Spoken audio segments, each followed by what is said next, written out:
रितु बेटा, प्रभु दयाल कहाँ बा? हमरा पता बा। पुलिस ओकरा के खोजती है नु, ऐसे उल्लू काइल बा। बाकी नागेश ओकरा साथे बा। अगर तू चाहनु तो ओकरा से बात कर सकत है। चाची जी, जब रउआ हमरे साथ बानी तो हमरा के मिथिलेश जी के राज जाने से केहू नहीं रोक सकत। मिथिलेश जी के राज जाने खातिर रितु जी मिथिलेश के नाच देखे के बढ़िया।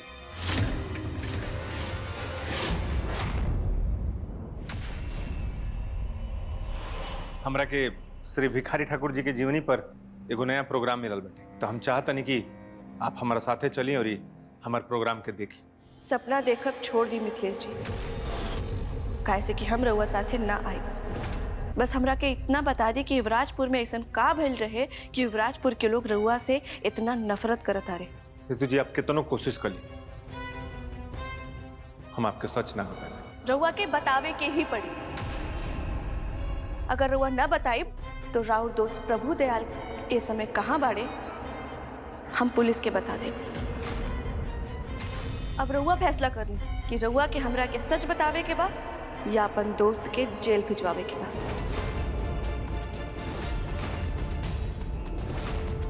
रितु जी, आप झूठ भी बोले लगनी। हमार दोस्त अयनी खन, हमार दोस्त कब के पटना चल गई बड़ा। प्रभु दयाल के बारे में पूछे खातिर अब तो रितुआ जरूर नागेश के फोन लगाई। ई बात हमरा नागेश के बतावे के पड़ी।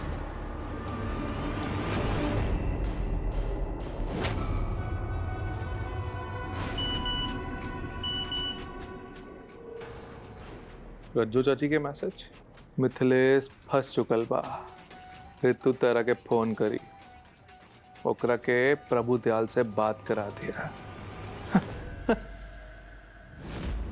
मिथिलेश जी, हमरा के ना बताई। हमरा के बहुत अच्छे से पता बा कि राउर दोस्त पटना में नहीं खे। ऊ अबे इस समय नागेश के साथे बा। रउआ के विश्वास नहीं के हो तो हम रउआ के अबहिन बात करा देता है। 1 मिनट।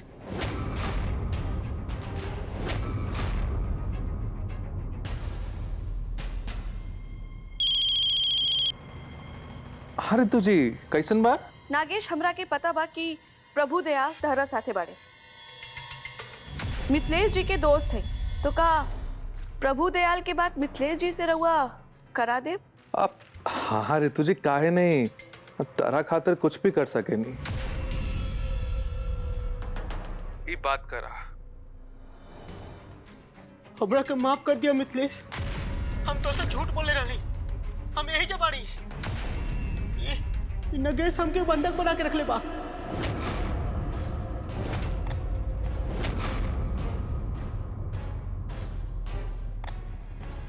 मिथिलेश जी, शायद रउआ के याद हुई,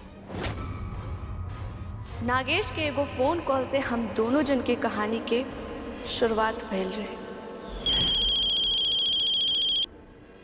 तू कैसन आदमी हुआ? इतना कुछ भइला के बाद भी तू सुधरला नहीं, और तोहरी वजह से हमारे बाबूजी की आंख में पहला बेर आंसू आई। हाँ, और तुहार हिम्मत कैसे भइल हमरा के फोन करे के? हेलो, के देखिए, हमरा के माफ करम, वो हम गिरधारी जी के फोन मिलावत रहनी, गलती से जल्दी में आपके नंबर मिल गया। माफ करिए, अब हम कोनो अपनी बात से परेशान रहनी, हमके लागल केहू और के फोन हुई, और आज वैसे ही एगो फोन कॉल से हम दोनों जन के कहानी खत्म हुई।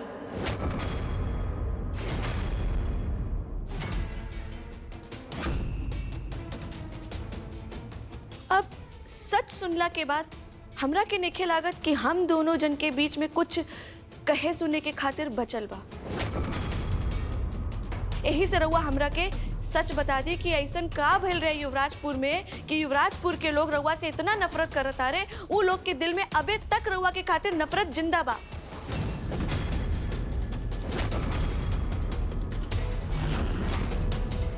देखिए, हम आपके पहले ही बात बता चुकल बनी कि हम बाबूजी के कसम में बांधल बनी।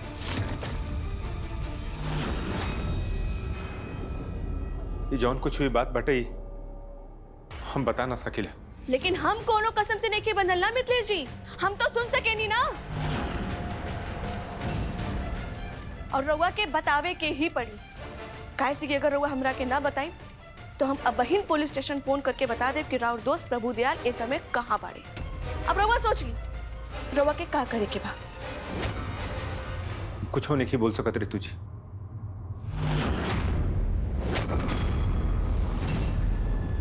ठीक बा, रउआ इसे ना मानब ना। माई, प्रीति, गोपाल, भोला जी, चैताली सब जन यही जाई।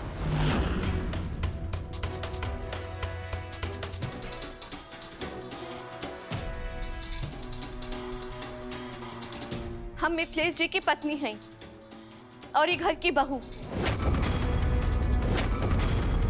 और ये हमार अधिकार बा कि युवराजपुर में ऐसा का भइल रहे कि युवराजपुर के लोग इनकरा से नफरत करत आड़े।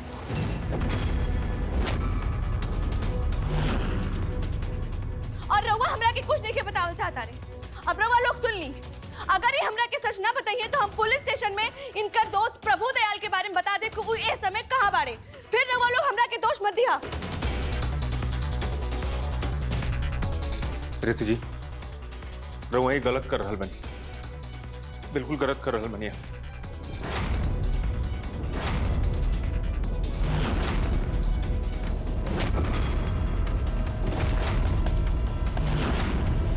मिथिलेश बेटा, तोड़ दा अपन बाबूजी की कसम और बता दा सब सच सच। ई वक्त तोहर बाबूजी के कसम से ज्यादा जरूरी बा तोहर दोस्त के बचावन।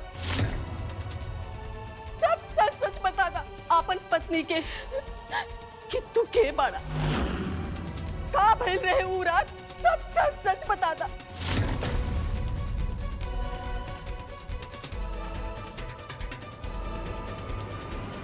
फोन काट दे रितु जी, भगवान खातिर फोन काट दिया, हम सब कुछ बताओ थे।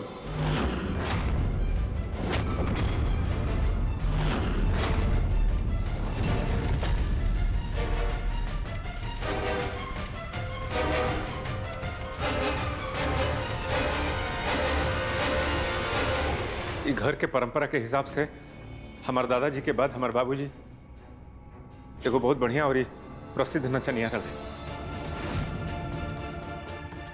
पूरा यूपी और पूरा बिहार में हमारे बाबूजी के इतना नाम रहे कि हर जगह से हमारे बाबूजी के बोलावे आवे। रितु जी, लेकिन युवराजपुर के बसंत पंचमी के मेला के बातें कुछ अलग रहे। ये मेला हर साल सरस्वती पूजा के दिन शुरू होते रहे और पूरे 15 दिन तक चलत रहे, और वो आज भी परंपरा जारी बा। रितु जी, हर साल मेला के अंतिम दिन बाबूजी के प्रोग्राम होते रहे। अपने धार्मिक नृत्य नाटक से बाबूजी समाज के दबल कुचलल वर्ग के लोगन के, खासकर के औरतन लोगन खातिर एगो संदेश देवे के कोशिश करते रहे। शायद यही वजह से इनका प्रोग्राम देखे खातिर दूर दूर से औरत लोगन के वजह भीड़ इकट्ठा होगत रहे। मेला के हुए आखिरी दिन बाबूजी के दिल के दौरा पड़ल। हमनी के बाबूजी के इलाज करावे खातिर पैसा ना रहे, और वो डॉक्टर ओमकार नाथ शर्मा बिना पैसा के इलाज ना किला। मिथिलेश के भी लौंडा नाच आवत रहे, खाए कि कमलेश भैया एकरा के पूरा नाच सिखौले रहलन, पर मिथिलेश मंच पर कब्बो ना नाचले। यही जैसे तो बेईमानी शुरू हो गई। बात ये होला कि बड़ भाई के बाद छोट भाई के फर्ज होला, बाकी ना मौका मिलल मिथिलेश के। एमे मिथिलेश से कोनो गलती नहीं खिरत जो वो मंच पर मिथिलेश के अलावा केहू और नाचे, ई बात उन लोग के गवारा ना रहे। चाचा जी, प्रोग्राम के कुल टिकट बिक चुकल बा, अभी प्रोग्राम कैंसिल ना हो सकेला। रउआ लोग के तो प्रोग्राम कर ही के पड़ी। हम 50,000 रुपया देवे खातिर तैयार बानी, लेकिन प्रोग्राम के बाद। ठीक बा, कमलेश भैया तो नहीं आ सकेले, पर भैया की जगह पे हम ही प्रोग्राम कर दे। ये प्रोग्राम कमलेश जी के नाम पर बा, और पूरा टिकट कमलेश जी के नाम पर ही बिकल बा। तो हमरा ख्याल से रउआ के नाचल ठीक ना रही, रउआ रहे दी। का कमलेश जी के लड़का मिथिलेश जी प्रोग्राम कर सकेले? हम नाचे खातिर हाँ बोल दिहनी। अपने जिंदगी के पहला प्रोग्राम करे खातिर हम तैयार रहनी। एक कलाकार के रूप में अपन नाम हम मितवा रखनी, ताकि लोग हमारा के मितवा के नाम से जाने, और यही नाम से नया एक और बैनर भी बन गई। प्रोग्राम करे खातिर हमरा के चाचा जी के संगे जाए के रहे, और हमारा दोस्त प्रभु दयाल हमारा से पहले ही वही पहुंच गई। और तो और बाबूजी के वो हाल देख करके हमरा के उनकर के छोड़ के जाए के मन ना करता रहे।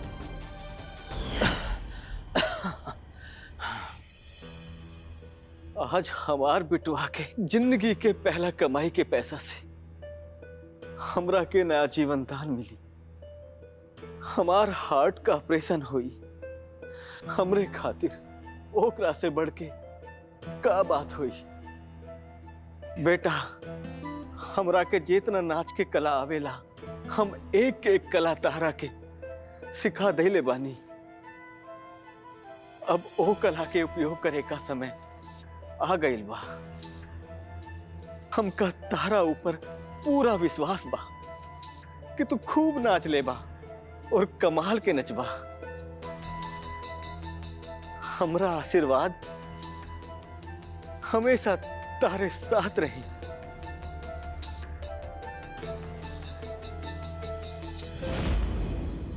मितवा मितवा मितवा मितवा मितवा मितवा मितवा मितवा।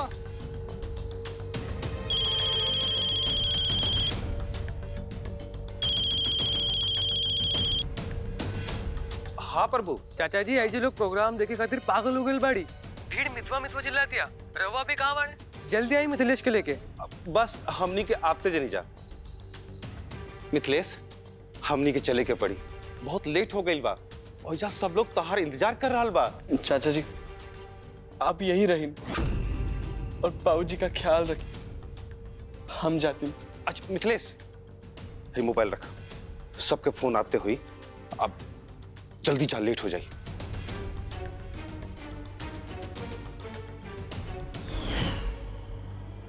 बाबूजी के आशीर्वाद लेके हमनी के वजह से निकल के नहीं जाए, लेकिन काफी देर हो चुकल रहे। ऋतु जी, रास्ता में बहुत ट्रैफिक मिलल, बहुत भीड़ मिलल। हमनी के यहाँ ट्रैफिक में फंसा रहनी जा, और वहां से प्रभु हमनी के बार बार फोन करत रहल। हेलो, कहाँ पहुँचेला? हाँ आवतनी रास्ते में। यहाँ पब्लिक मितवा मितवा चिल्ला दिया। हल्ला हुआ तो जल्दी आवा। हाँ चाचा, तेज चलाई।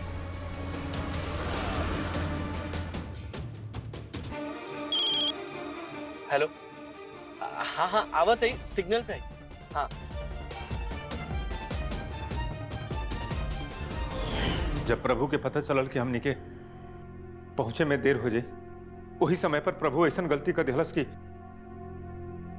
उनकरा के गलती ना कल चाहत रहे। अब कौन गलती मिथिलेश जी? कौन गलती हो गई रे प्रभु दयाल से? बताई ना। चाचा जी माई बताई ना, ऐसा कौन गलती हो गई रे प्रभु दयाल से? सब लोग चुप काहे बाने? बोली ना मिथिलेश जी। मिथिलेश जी प्लीज बोली, का गलती हो गई रे प्रभु दयाल से? नाच देखे खातिर पूरा भीड़ बेकाबू होत रहे।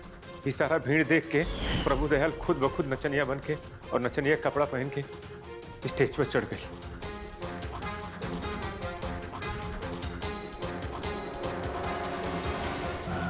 प्रभु दयाल के हमनी के घराना के नाच ना होत रहे, फिर भी वो फिर खबेल, फिर मिथिलेश जी फिर वो फुहर नाच करे शुरू कर दिया।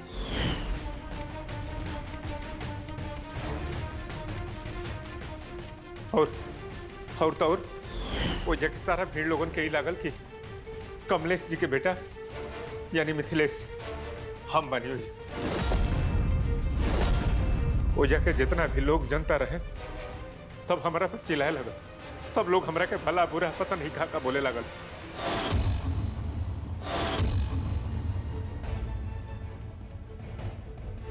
और जब तक ले हम वो स्टेज पे पहुंचनी तुझी बहुत देर हो गई रहे।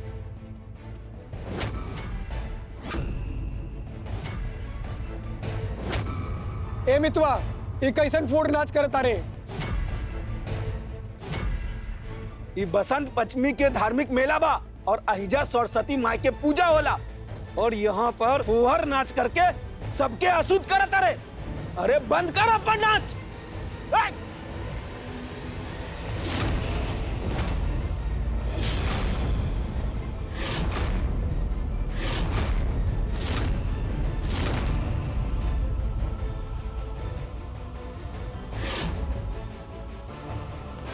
अरे ई का ई तो धोखा बा। नाम के और के और नाचत के और बा। अरे ई का ई तो धोखा बा। नाम के और के और नाचत के और बा। वो हमनी के बेवकूफ बनौलस और एकरा के यहाँ भेज देलस और ई यहाँ फुहर नाच करके हमनी के पवित्रता के भंग कर देलस। अरे बोलावा मितवा के, हम ओकरा के न छोड़ब। अरे बोलावा ओकरा के, बुलावा ओकरा के, बुलावा।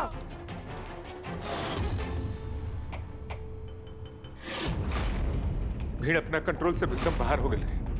वहां के लोग आक्रोश में आके हिंसात्मक हो गए और सब लोग अपन आपा खो दिए रहे। फिर काबिल मिथलेश जी बोली, फिर का कैलस बोली। अब आइल मौका कि हम अपन भड़ास निकाल सके। हमरा पता बा कि फिर का भइल हो जा, कैसी कि ओइजा जौन भइल रहे उहे तो हमार जिंदगी बदल के रख दलस। लेकिन ई सच मिथिलेश इतना आसानी से ना बता पाई। अब एजा उहे हुई जौन रात में ओजा मेला में भइल रहे।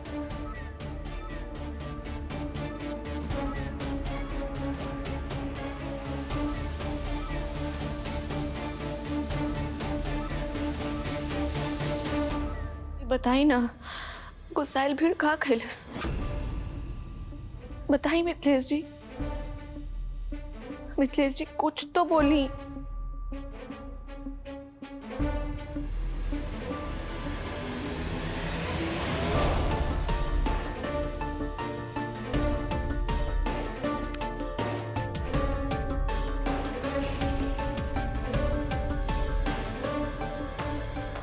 अरे लाइट कैसे चल गई? वो रात ऐसे ही बिजली चल गई रह रही तुझी।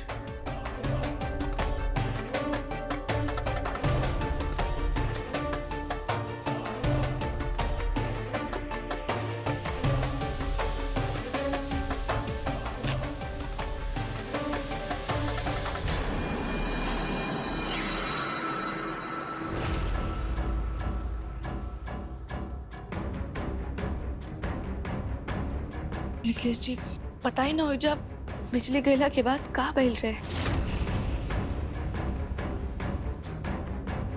ऐसे काहे चुप बानी, बताई ना मिथलेश जी। मिथलेश जी बोली।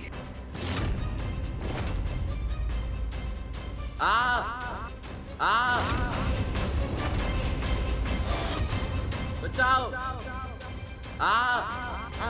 बचाओ बचाओ आग आग आग बचाओ बचाओ बचाओ आग बचाओ बचाओ आग आग।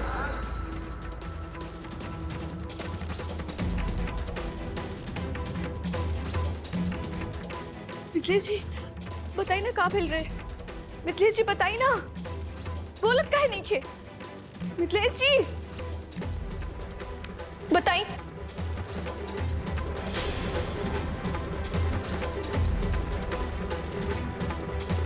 मिथलेश जी कहाँ चल गए?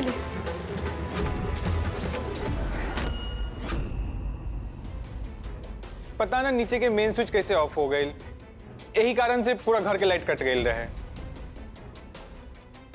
पूरा सच बिना बताए कहाँ चल गए मिथेश जी? केहू के कुछ बतवलस भी ना। कहाँ बाड़े मिथिलेश जी?